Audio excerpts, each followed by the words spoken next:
going on, good people? It's your boy Smooth. Back at you again with the fellas here for another episode of the Fans Perspective, where we give you our thoughts and views on the sports landscape from a fan's point of view. What's good, fellas? How y'all doing today? What up? Hola.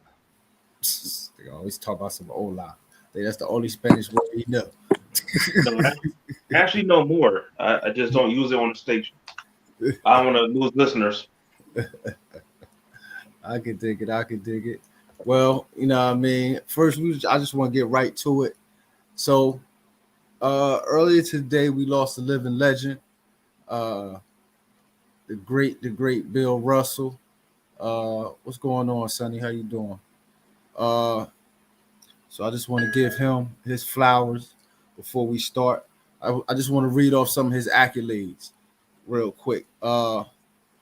So here we go. His actual full name is William Felton Russell, born February 12th, 1934, died July 31st, 2022. He was 88 years old. Was an American professional basketball player who played as a center for the Boston Celtics in the NBA from 1956 to 1969. A 5-time NBA Most Valuable Player and a 12-time NBA All-Star. He was the centerpiece of the Celtics dynasty that won 11 NBA championships during his 13-year career. Russell and Henry Richard of the National Hockey League are tied for the record of the most championships by a player in any North American sports league. Russell is widely considered to be one of the greatest basketball players of all time. He led the San Francisco Dons to 2 consecutive NCAA championships in 1955 and 1956, and he captained the gold medal-winning U.S. national basketball team at the 1956 Summer Olympics. So his accolades as an athlete are extensive. We all know that. His impact. That's right, Sonny. Sonny, a diehard Celtics fan. So you know what I mean. She shout out now Bill Russell. So, what are your thoughts? You know what I mean? Give me some of your thoughts on Bill Russell and his impact. Go ahead, Dan. Off the court, you got to think about where he played at. Talking about breaking barriers during a hard time, racial barriers. He played in Boston, of all places, and was beloved there by fans on the court. I'm sure he had his troubles off the court too, but to break those barriers, to play in Boston, and to win 11 championships, and how many as a coach player? Was it 2? I think it was 2. Yeah, 2. I believe it was 2-1. 2 as a player coach, and to go out on top as a player coach after Red Auerbach stepped down as a coach. That's pretty impressive, man. And what's his height? Was he 6? 6. They had, I think listed was like 6'9", 6'10", 6'10". As a center, when he had to go against Wilt Chamberlain, who was over 7 feet, and to keep him from winning multiple championships during that time, he kept Bill Russell. Bill Russell kept Wilt Chamberlain from winning multiple championships. That shows you how good of a motor he had going, and how Draymond Green has nothing on him. I even put him Dennis Rodman probably under Bill Russell for defensive player, best small man. That man number speaks for itself. Kiss, how you And feel? the numbers didn't get accoladed until after he probably stopped playing. A lot of yeah. Like I echoed. Like, so, Bill was one of. You breaking up, bro. I said Bill that I never. Wait, can you hear me? I heard you now. Go ahead. But he was one of those always as a story. Not only the accolades, things, but Nah, bro, you gone. I can't hear nothing you saying. matter of fact, go to Jeezy, what's good with you, brother? What's up? Rest in peace, Bill Russell. Uh, arguably the goat, one of the goats. Um, I'm not really gonna talk about what he did on the court. Everybody know his stats: 5 MVPs, 11 titles, all that. I think he's second all time in the rebounding. Um, I'm talking about off the court what he did. Like, I mean, that man fought for our civil rights while he was playing. Like he had to endure all that hate, and even when he was winning titles in Boston, he was still getting hate. You Mm-hmm. know what I mean, from white people. So like, I want to honor his off the court. You know what I mean, off the court things. Being a civil rights leader and all that while playing. And you never heard any bad words about Bill Russell. You know what I mean? Like he was a professional. He was a gentleman.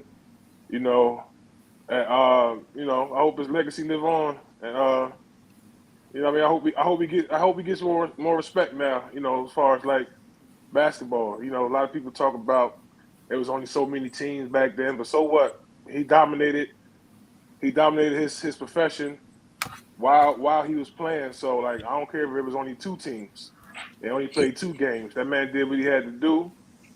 He was a winner on and off the court, and I salute that man and his family, man. Yes, sir. Yes, And sir. to piggyback on what he just said about the players, how many teams, think about how good you have to be to play in today's game with the teams and how many players are there. They had better play. They had more, I think, skilled players back then. Like think about you didn't have a lot of crap pool versus today. You got to have 15 men to a roster. That's not a lot of slots compared to how many teams are playing yesterday. So the talent was more fierce back then. More condensed. Yeah. What you about to say, Kiss? Nah, again, I agree with both of them. I was on the same page James is on. Essentially, his on the court accomplishments are that much greater because when you think about what he had to endure off the court, the type of fight he had to put in, his mental fortitude, that's something that I don't think gets a lot of credit. You got to be a strong person mentally to succeed in those type of environments that he did. The word James used, professionalism. I think that's another thing. You know what I mean? I hope that stays attached to his legacy because he is one of the most professional individuals I've ever heard of. You know what I mean? Yes. It's a lot of us in this day and age, man. We couldn't hold our tongue over the slightest slightest sign of disrespect. And like I said, for that man to go out there to achieve the things he did under the conditions he did, man, yeah, I always respect his career, his legacy. Like James said, everything I've ever heard about him, he sounded like a good person, and he just stood up for something serious, something real. So guys from that era, Bill Russell specifically, much respect to him, man.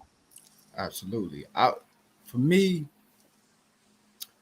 uh, since y'all touched on all the off the court stuff, and this touches on the sport of basketball and uh, I guess part of his legacy of growing the sport. You know, a lot of us should be thankful for him. You got to think about our generation. You got to think about, because I want to get into a discussion later about how sports become popular or why we prefer certain sports over others or what have you. But Bill Russell was one of the ones who made basketball, NBA popular. You feel me? Who's to say if it's easy to say if it wasn't Bill Russell, it would have been somebody else. That's easy to say, but it was him. Respectfully, he definitely made it popular amongst minorities. Because remember, that Exactly. wasn't a game for us. A lot of this stuff wasn't for us. So Exactly. So his reach spans generations, in my opinion, because who's to say I ever pick up a basketball if it wasn't for Bill Russell inspiring Kareem, inspiring Wilt? You feel me? So, I mean, salute to Bill Russell, and I think like James mentioned, I hope now this shines a light on what's his legacy is and was then and now still. You feel me? I posted something on my Twitter because all the young boys, a lot of the young men today always talking about the old heads don't show no love. Bill Russell always showed love. He was talking to your boy Kobe. You know what I mean? And he was saying, when he watched basketball, he looked for if somebody gonna execute their own game plan or impose their will. You feel me? And Kobe was like, yeah, that's what I do. He was like, Kobe's like, I got that from you. I read your book. You know what I mean? Right. So Bill was like, they start laughing over it, and Bill tapped him on, Mr. Bill Russell tapped him on the shoulders. It was like, I couldn't be more prouder of you as if you were my own son. You know what I mean? You got to think about the generations that separate from when he retired in 69. You know what I mean? Kobe retired in 2016. Mm-hmm. So you got to think about that long, and he been showing love since then. You feel me? So we kind of touched on that earlier, where we were saying, man, he lived from an outsider's perspective. He lived a great life because, like you say, he went through so many eras, so many generations. He's one of those individuals who got to see the world change in real time. You know what I mean? And understood that he had an impact on that change through basketball. Like basketball became the way that he was able to connect to the world. And again, he made a difference, man. His legacy. And I also think he's one of the few, like you said, older gentlemen who not only gave respect to the younger generations, but he received a lot of respect.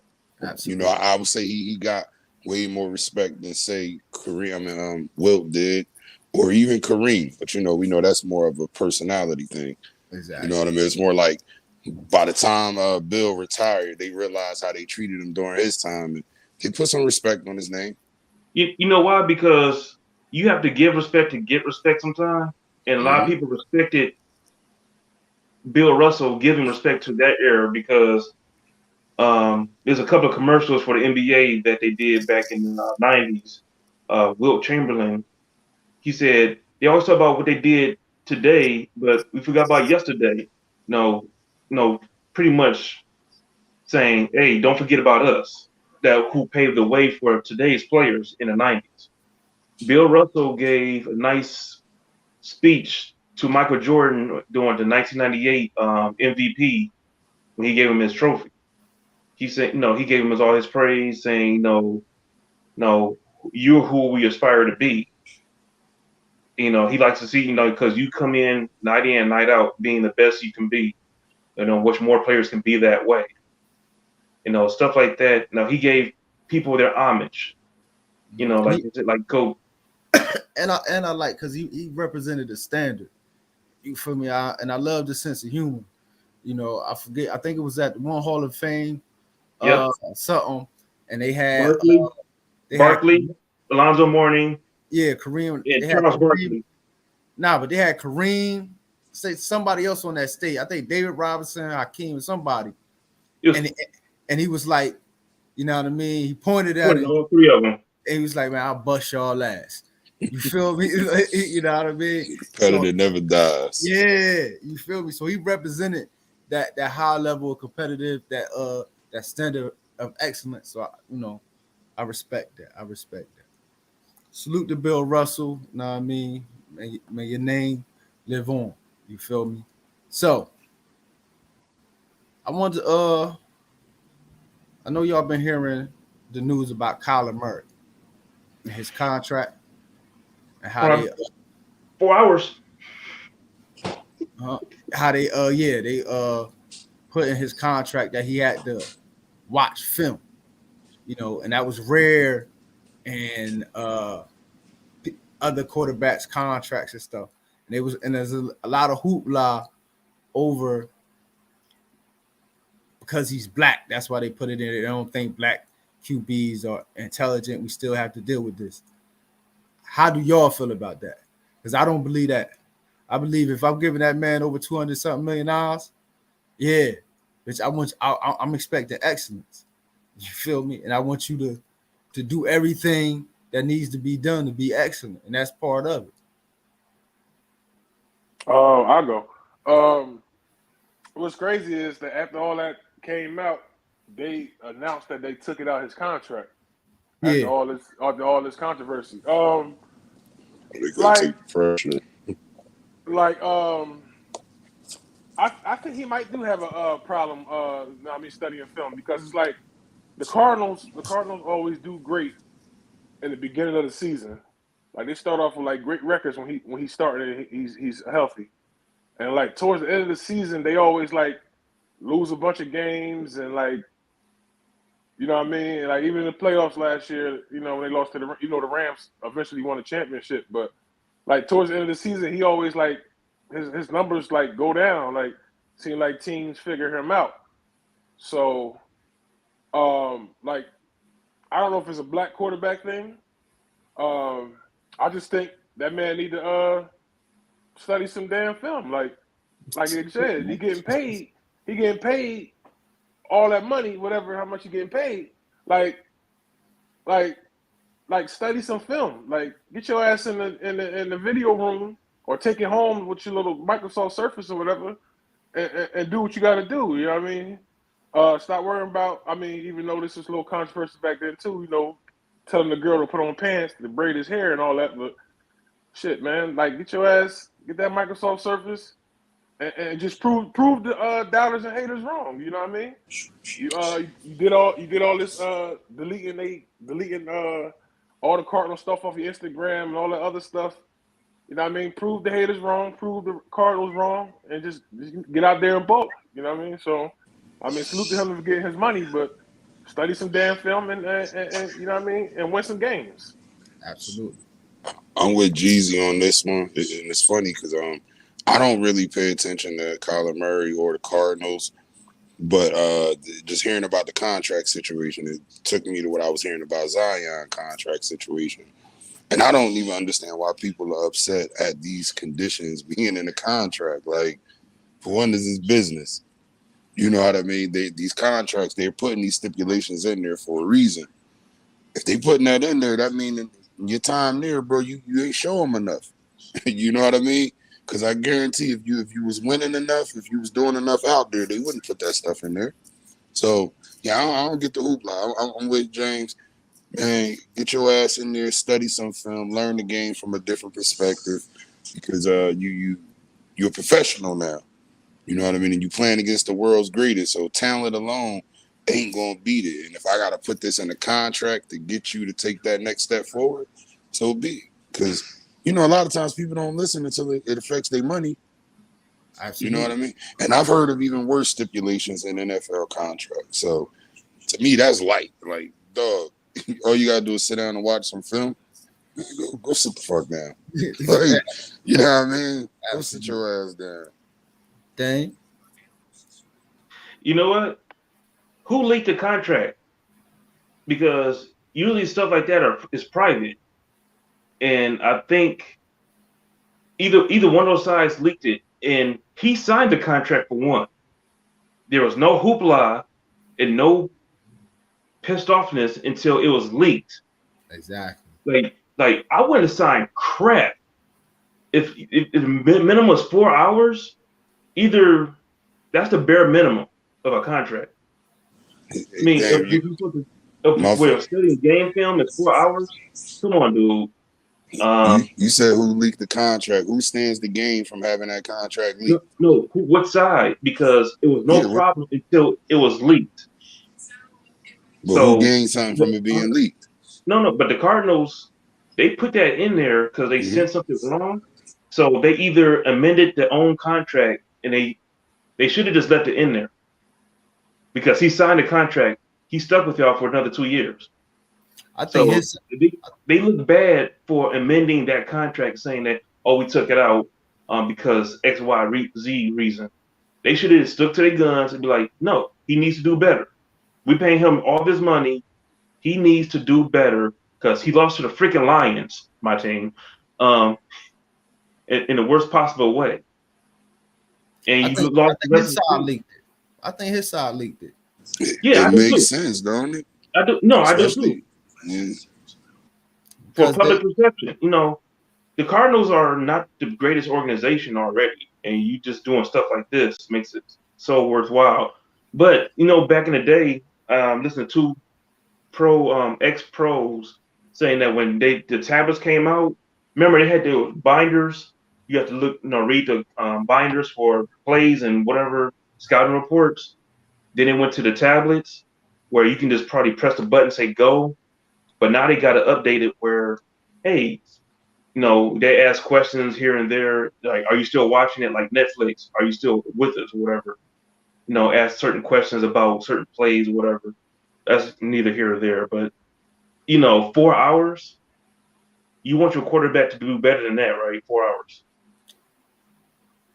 was it You 4 hours? muted. It was 4 hours a week or 4 hours a day? Week.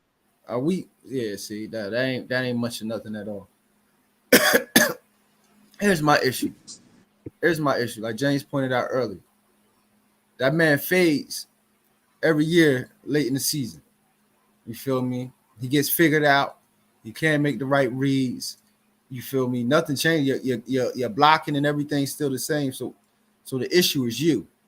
You feel me? You got the weapons. You start off looking beautifully, and then towards the end. So at some point, what I'm mad at is if I'm an owner, you put me in between the rock and the hard place, because I gotta pay you strictly off your talent, because I ain't gonna find, your talent is rare. You feel me? I can't just let you go. You understand? But if you don't perform, then I'm losing money. You feel me? So I would have never took that out. I'm getting tired of this PC culture. It's like, because at the end of the day, you're insulting our intelligence. You feel me? Like, even with this, like how you mentioned with the Zion shit. I wanted to point something out real quick though, bro. That tactic only works, in my opinion, to bad organizations who are more concerned about fanfare and how they're viewed than they are winning. An organization that's about winning, they not gonna give a damn about how the fans feel on a day-to-day basis. Just my opinion, but you know what I mean? Patriots. Yeah, I agree. That's why, like, well, I'm an Eagles fan, so you already know how we go. You feel me? You'll get that pink slip immediately. Like, Right. what you did?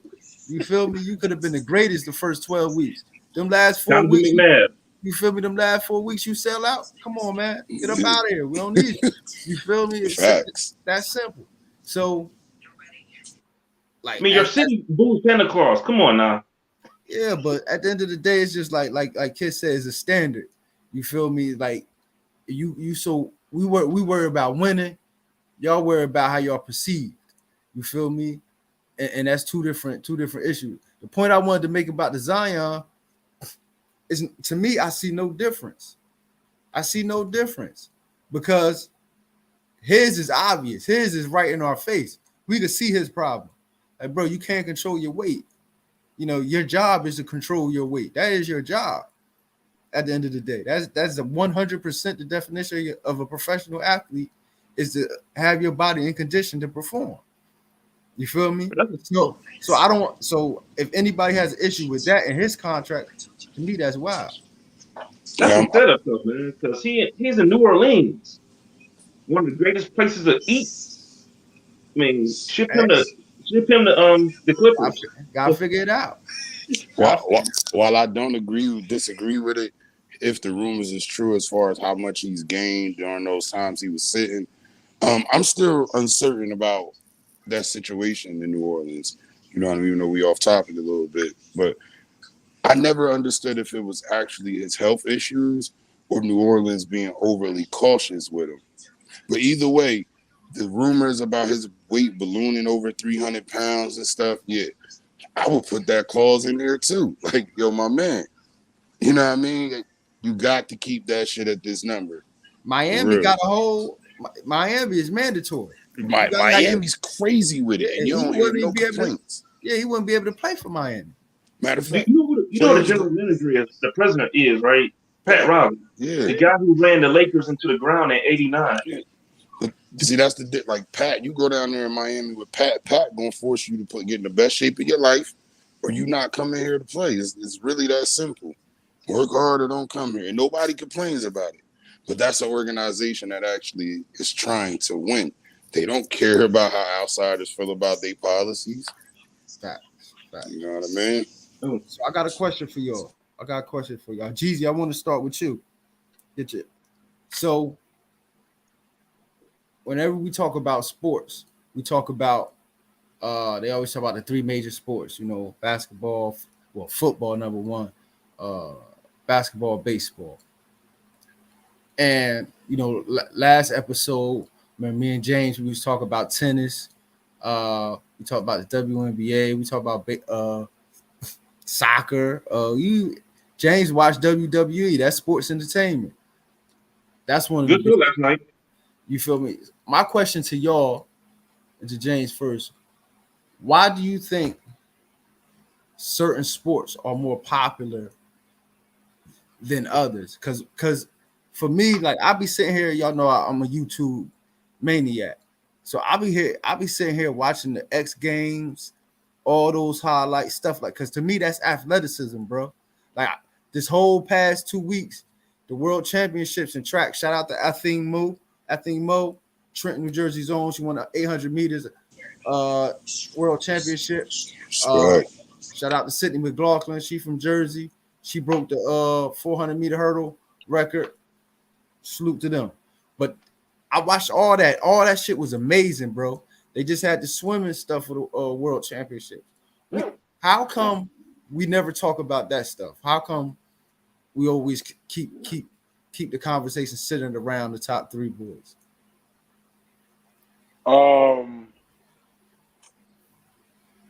That's a good question. Viewership. Who's how do you go find it? I mean, because they don't advertise it a lot of stuff. You have to go find it, those second tier sports. You have to actually like, man, I gotta go find, where do I find swimming at? What you were saying though, Jeezy? Oh, I was gonna say that's a good question. I mean, I agree with Dane a little bit. It's viewership. It's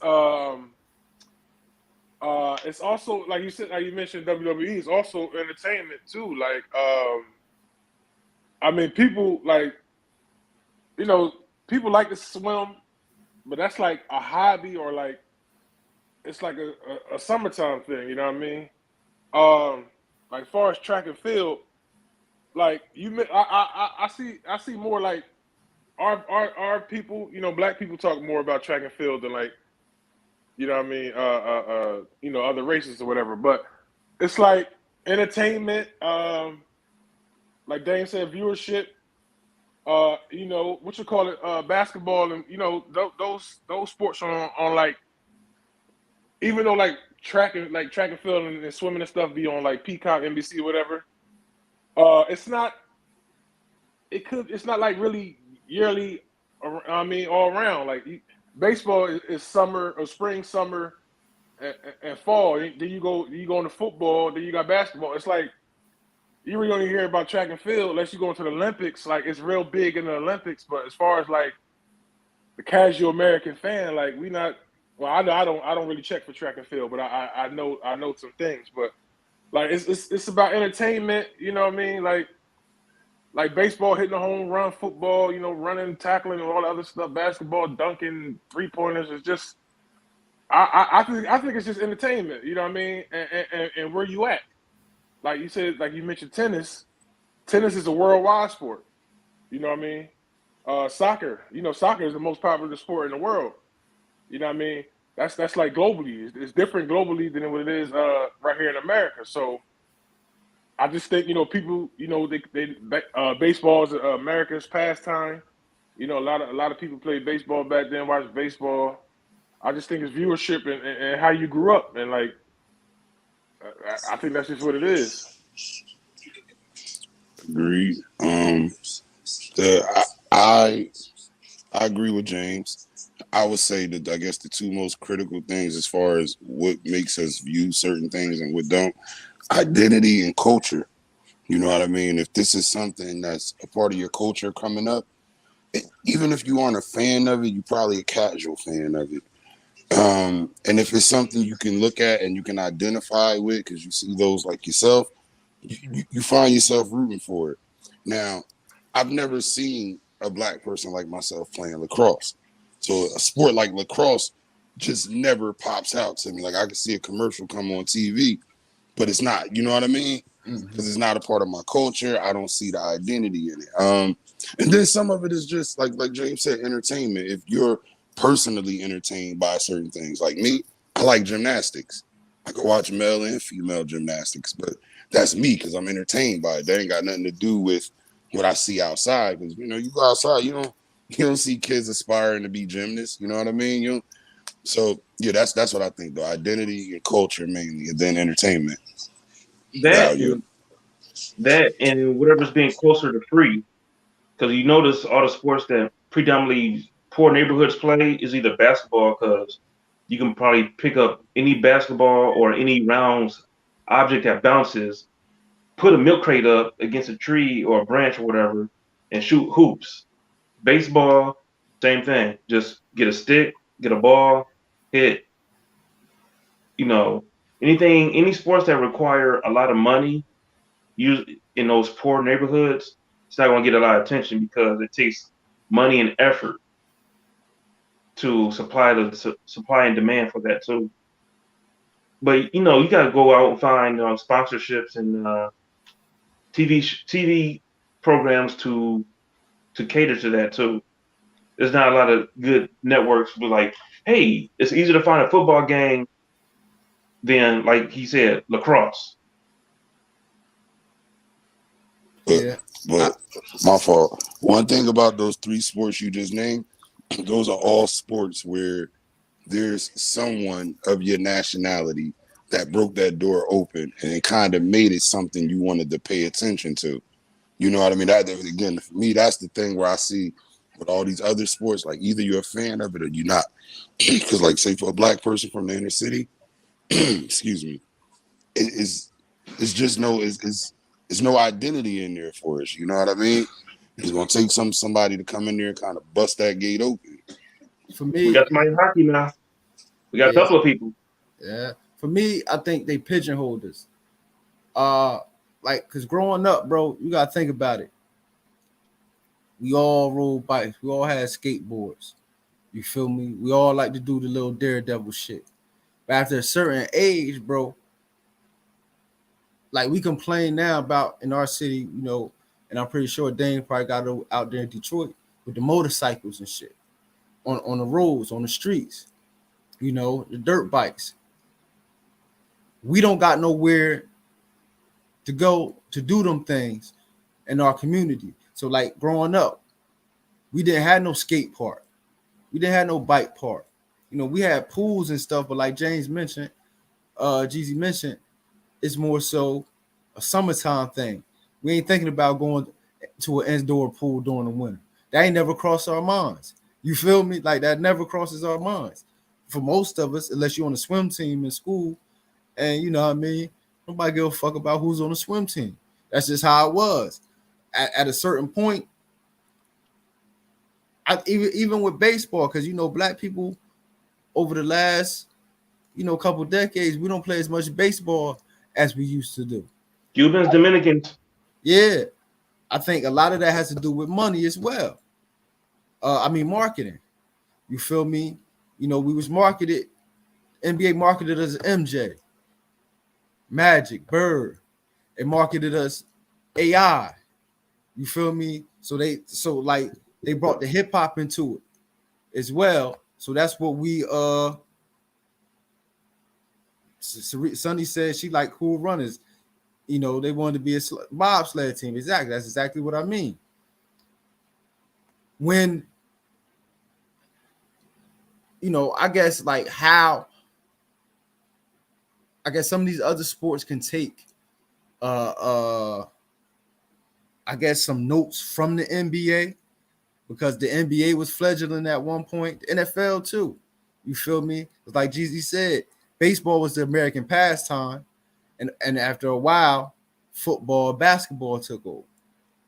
You know, I just feel like the kids don't have many choices, especially like where we come from. Like my daughter do, and Dane made a good point. When my daughter do gymnastics, it costs, bro. Like it costs. You know, the gymnastics class cost. I got her in karate. You know, I used to like watching karate matches. Just we watched the fight last night, bro. I know your pain, my brother. You know what I mean? Jeezy was watching the MMA. You know, I love watching that too. But growing up, that wasn't popular to us. You feel me? We didn't get into that till we was older. You know what I mean? Like we was aware of it when we was younger, but we didn't get into it till we was older. You know, I love watching the Winter Olympics when they doing the slaloms and when they coming down and they jumping and they flipping, doing all types of flips in the air. I'm like, yo, that shit is amazing to me. You feel me? But when you watch these sport networks, bro, like they never talk about these other sports. And I'm like, yo, why is that? Like, why are y'all keeping us focused on these same topics? Money. I'm about to say, like growing Oh, up, go ahead. Oh, go ahead. you brought up swimming. I actually was on the swim team before. You feel me? Growing up, I actually used to watch little competitions on ESPN, but we've never had a conversation about none of that. Mm-hmm. I honestly didn't even remember half of their names that I would watch because that wasn't a part of. Again, when we stepped outside, our conversations usually revolved around 2 of the 3 major sports. That was just our culture, our community. You know what I mean? Mm-hmm. And I agree with you though. Like we do need to see more outlets being opened up to us in these communities. And then it does need to become more affordable because let's be honest, basketball and football is way more affordable than tennis or goddamn swim lessons or just a lot of this other stuff, karate. Like I'm telling you, I know your pain when you speak of karate prices, and at a young age, it's like it's really just work. Like yo, y'all killing me, but you know you gotta pay that price to just introduce your child to something different. Sadly, so we do need more of that in our community. And then yeah, I agree with you though. Like they pigeonholed us a little bit, and even when you to take it a step further, when you see they poach kids from the inner city to go play the 3 of the major sports, right? Baseball, football, basketball. The money that they generate through those programs usually was paying for those other sports that we don't even get a chance to play. Exactly. You know, always think about that. You know what I mean? Duke basketball helped pay for the Duke lacrosse team. There probably ain't no black people on there, no minorities on there. Period. I don't want to ain't just about black people. You feel me? Yeah. And do you know soccer and baseball are the most generated money, contract guaranteed money that they get paid more than basketball and football players. Unless you're LeBron James, Kevin Durant, you're not going to generate what they make. Like Ronaldo and those guys, you know, the soccer teams of Massey. Yeah, I know some sports. You know, they generate millions and billions of dollars. But check this out though. Because how many times? Because we was talking about poor people. Now this is where the conversation switched though. Because soccer is a prime example. When you talk about Ronaldo, Ronaldinho, Messi, you know, Pele arguably, you know, a lot of people still argue that Pele is more popular than MJ and Muhammad Ali. Because they consider him like the greatest soccer player of all time too. Right. So my thing is, I got you know, Latin neighbors, Latino neighbors, a couple doors down. I got some Nigerian neighbors a couple doors down. They play, everyone's I say play soccer. Some you know, even some Polish people play soccer.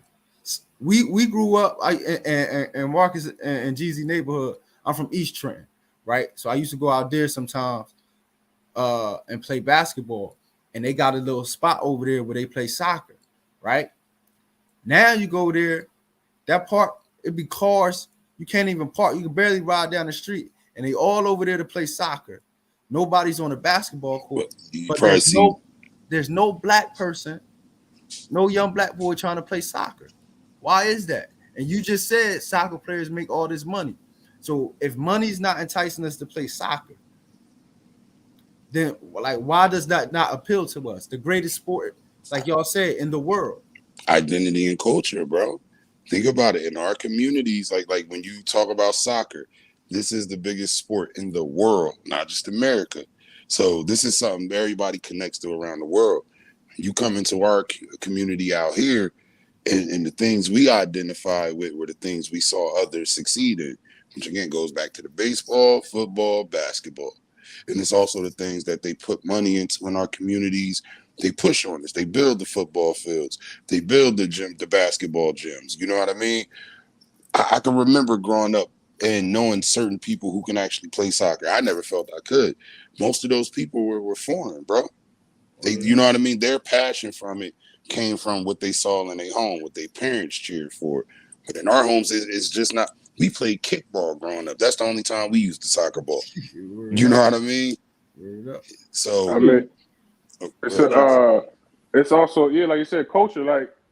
Like when you mention like soccer and money, only soccer players getting real money is the foreign, like the people that you don't see no American stars getting real big money for with soccer. You know what I mean? Like when the last time you seen a black soccer player star like you can market? Freddie Adu? Like Nigeria. you know what I mean? So when was the last time you seen a black African American or whatever, or even black American that was marketed, you know what I mean, as the next big thing in soccer? Like you don't see that. Huh? Go ahead. They tried Okosuna. They tried Chad tried to do it years ago. He tried. I didn't say he succeeded. Who you say? He said Chad Ochocinco. I ain't man, get them. Now listen, hold on. I wanted to say one thing to your point, Jeezy. Real shit. There probably has been a black player that could have became the world's greatest soccer player ever, but at some point he had to make a decision, like they always do. They had to pick a sport.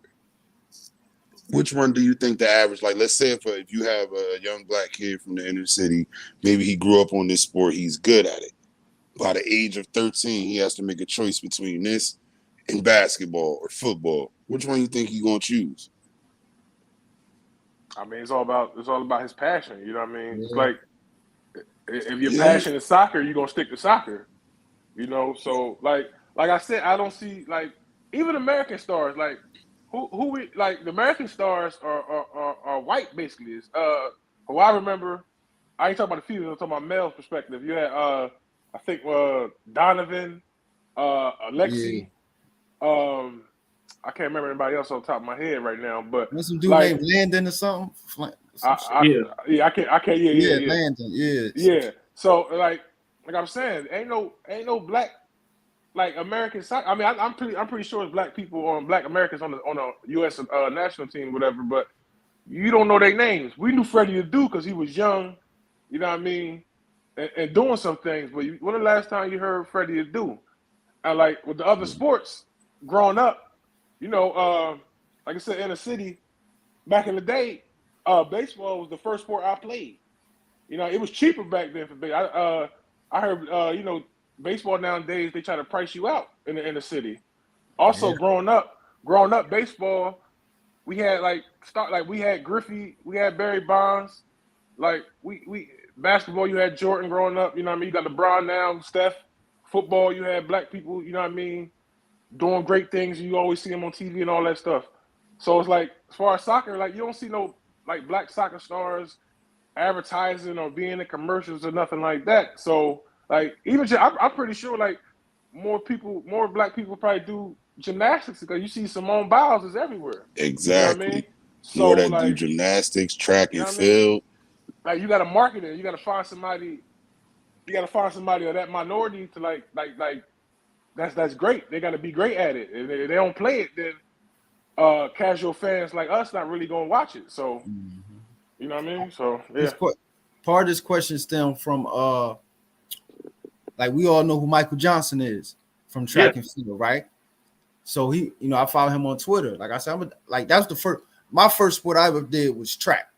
You know, my uncle was a track star. My cousin, you know, he was a track star too. So, you know, the first thing I ever did, my mom put me in right behind my uncle, run track.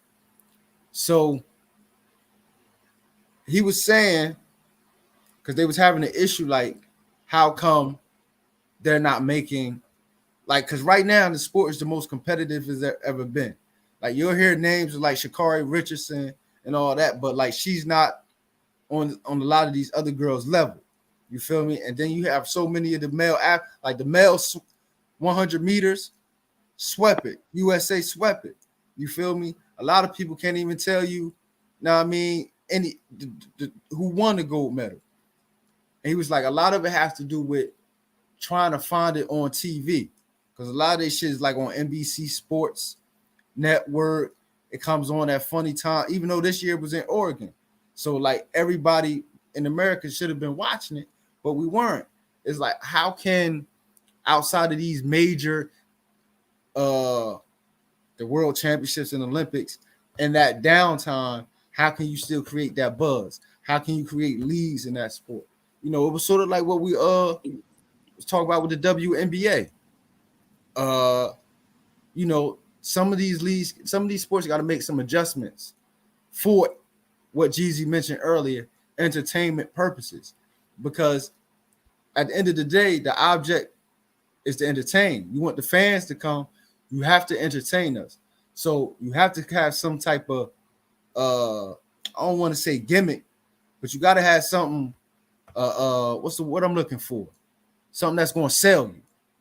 You feel me, so to speak. And a lot of these sports, they don't got nothing that's going to sell us on it. They don't have the personalities involved in the sports to sell us. Like I said, some of the ones we spoke on, they just fail to connect to the communities. You know what I mean?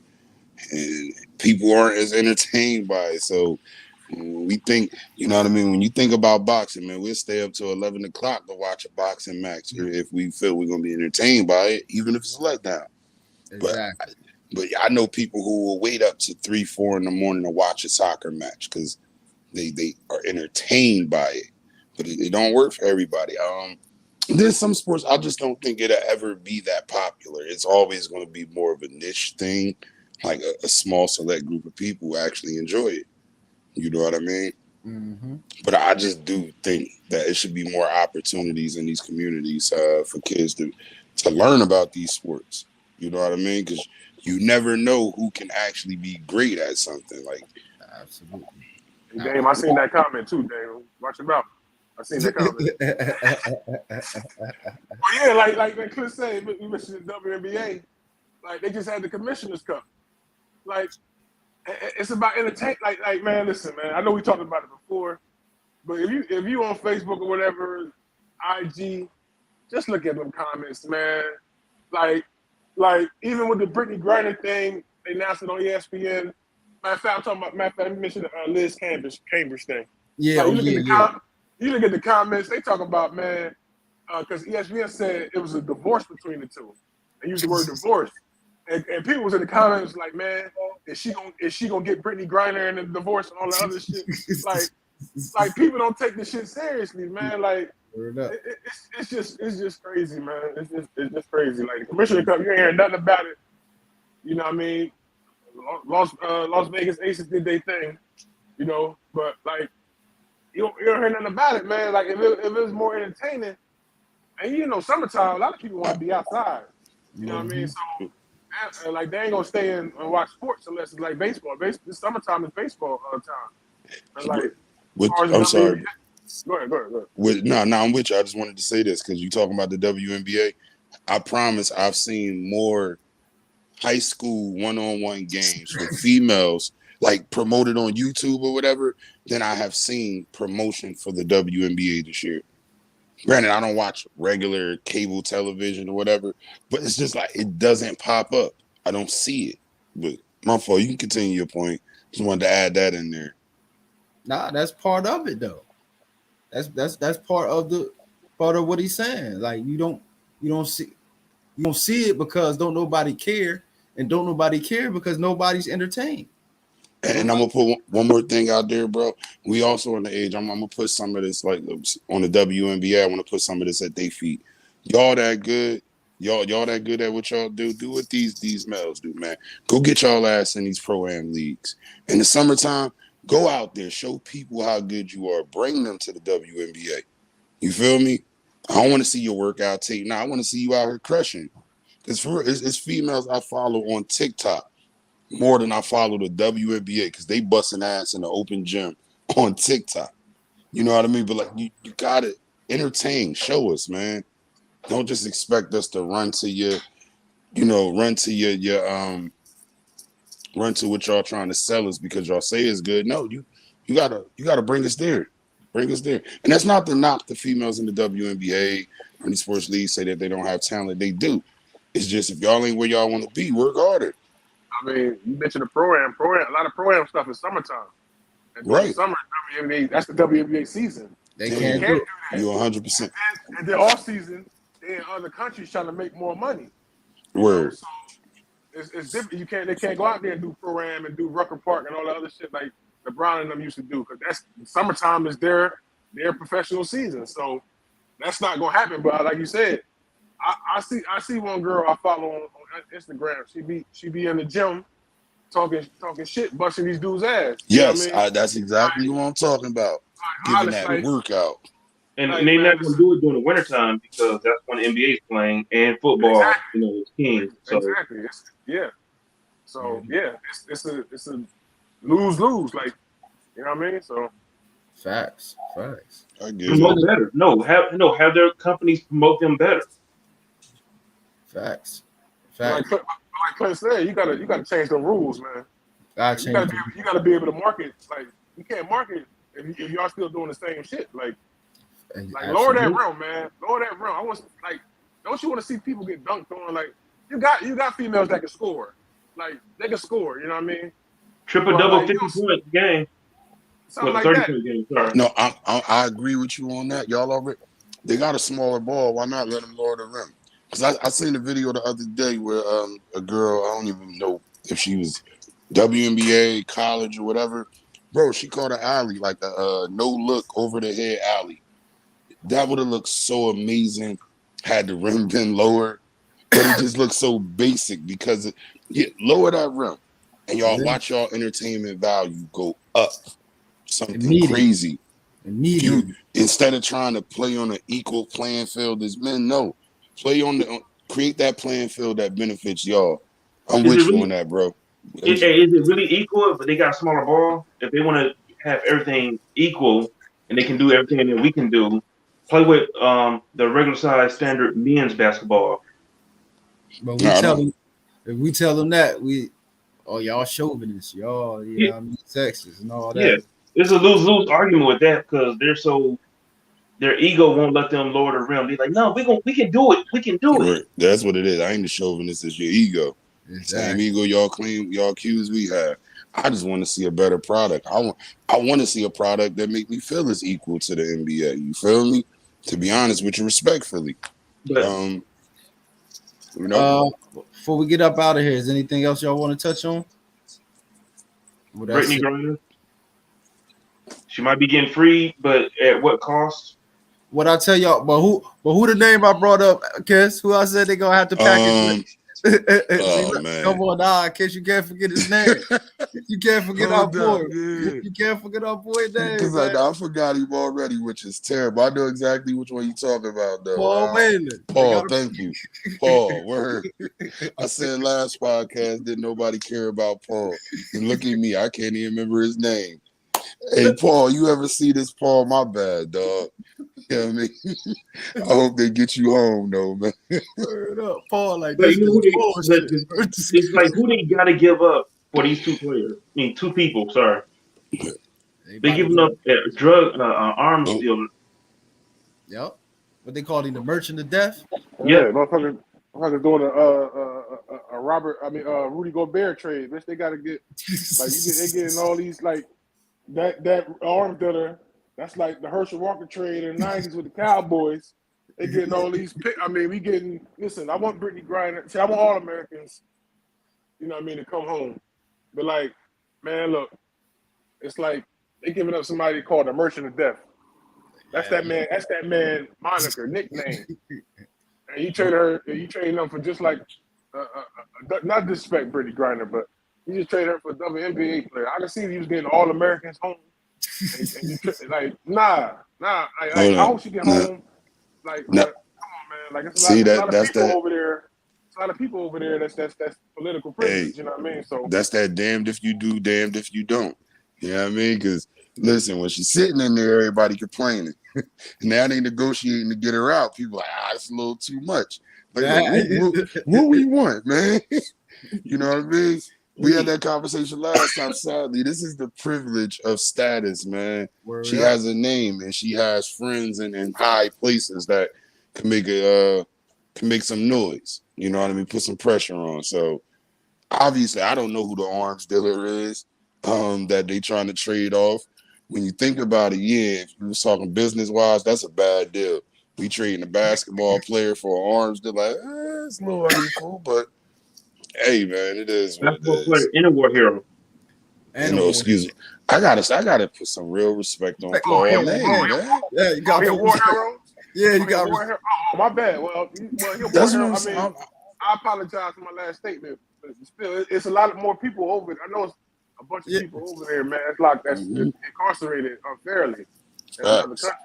I just like to, I want them to I come just like to home too. know these two guys under here don't reflect the views of GFT Radio. They're just, especially the guys who like LeBron. So I thought GTF was for everybody, man. You go to LeBron talk. You go to LeBron talk again. Why you always he's not find a the way to GOAT. bring LeBron name? You know what? I ain't mad because I love LeBron. Keep going. He's not the GOAT. He is, but that's not the conversation today. Keep going. All right, y'all, man. We gonna end it on that note. Everybody, give y'all salutations. It's your boy Kiss. We out of here. You know what I mean? See y'all next time. Big Jeezy. You catch me on Twitter, Big Jeezy 1984. LeBron the GOAT Dame. Don't hate. And always protect your mental health. I'm out. Respect. Yes, sir. Yes, sir. Dang. Tom Brady is better than LeBron. You can't go to the prom 6 times and come out, with 3 smashes. Just let you know. I'm about Don't to let do. I'm this. Don't sorry. let this show You go give my longer. Hold information. on. Don't let this show go longer. Now. No, but you can find me at Another Level Up on Instagram and Shinlo21 on Xbox and Dane on Facebook. Yeah, there you go. There you go. There you go. There goes information. You already know it's your boy Smooth. You can catch me on Twitter all the damn time at eTrentonGroomy. Visit my blog at kingstruth.com. Check me on Snap at the King's Truth.